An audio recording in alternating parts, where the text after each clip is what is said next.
नमस्कार दोस्तों, स्वागत है आप सभी का हमारे चैनल शिव पार्वती धार्मिक कथा में।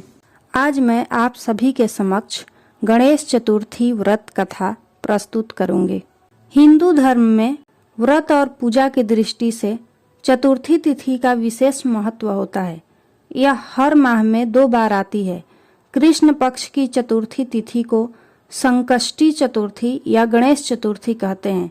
वहीं जो चतुर्थी तिथि शुक्ल पक्ष में पड़ती है उसे विनायक चतुर्थी कहते हैं। इस दिन गणेश पूजन से भक्तों के सारे पाप कट जाते हैं और उनकी सारी मनोकामनाएं पूरी होती है।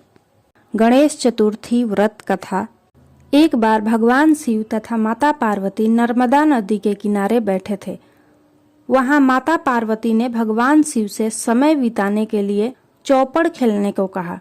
शिव चौपड़ खेलने के लिए तैयार हो गए, परंतु इस खेल में हार जीत का फैसला कौन करेगा, यह प्रश्न उनके समक्ष उठा तो भगवान शिव ने कुछ तिनके एकत्रित कर उसका एक पुतला बनाकर उसकी प्राण प्रतिष्ठा कर दी और पुतले से कहा, बेटा, हम चौपड़ खेलना चाहते हैं, परंतु हमारी हार जीत का फैसला करने वाला कोई नहीं है, इसलिए तुम बताना कि हम दोनों में से कौन हारा और कौन जीता। उसके बाद भगवान शिव और माता पार्वती का चौपड़ खेल शुरू हो गया। यह खेल 3 बार खेला गया और संजोग से तीनों बार माता पार्वती ही जीत गईं। खेल समाप्त होने के बाद बालक से हार जीत का फैसला करने के लिए कहा गया तो उस बालक ने भगवान भोलेनाथ को विजयी बताया। यह सुनकर माता पार्वती क्रोधित हो गईं और क्रोध में उन्होंने बालक को लंगड़ा होने, कीचड़ में पड़े रहने का श्राप दे दिया। बालक ने माता पार्वती से माफी मांगी और कहा कि यह मुझसे अज्ञानवश हो गया है, मैंने किसी द्वेष भाव में ऐसा नहीं किया।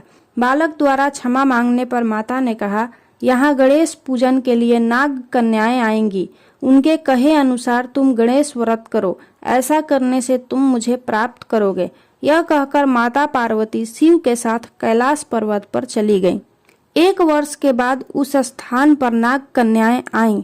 तब नाग कन्याओं से श्री गणेश के व्रत की विधि मालूम करने पर उस बालक ने 21 दिन लगातार गणेश जी का व्रत किया। उसकी श्रद्धा से गणेश जी प्रसन्न हुए। उन्होंने बालक को मनोवांछित फल मांगने के लिए कहा। उस पर उस बालक ने कहा, हे विनायक, मुझे इतनी शक्ति दीजिए कि मैं अपने पैरों से चलकर अपने माता पिता के साथ कैलाश पर्वत पर पहुंच सकूं और वे यह देखकर प्रसन्न हो। तब बालक को वरदान देकर श्री गणेश जी अंतर्ध्यान हो गए। इसके बाद वह बालक कैलाश पर्वत पर पहुंच गया और कैलाश पर्वत पर पहुंचने की अपनी कथा उसने भगवान शिव को सुनाई। चौपड़ वाले दिन से माता पार्वती शिव जी से विमुख हो गई थी।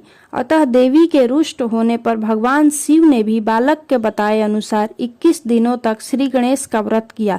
इस व्रत के प्रभाव से माता पार्वती के मन में भगवान शिव के लिए जो नाराजगी थी वह समाप्त हो गई। तब यह व्रत विधि भगवान शंकर ने माता पार्वती को बताई। यह सुनकर माता पार्वती के मन में भी अपने पुत्र कार्तिकेय जी से मिलने की इच्छा जागृत हुई। तब माता पार्वती ने भी 21 दिन तक श्री गणेश का व्रत किया तथा दुर्वा, फूल और लड्डुओं से गणेश जी का पूजन अर्चना किया। व्रत के 21वें दिन कार्तिकेय भगवान स्वयं माता पार्वती जी से मिलने आ गए।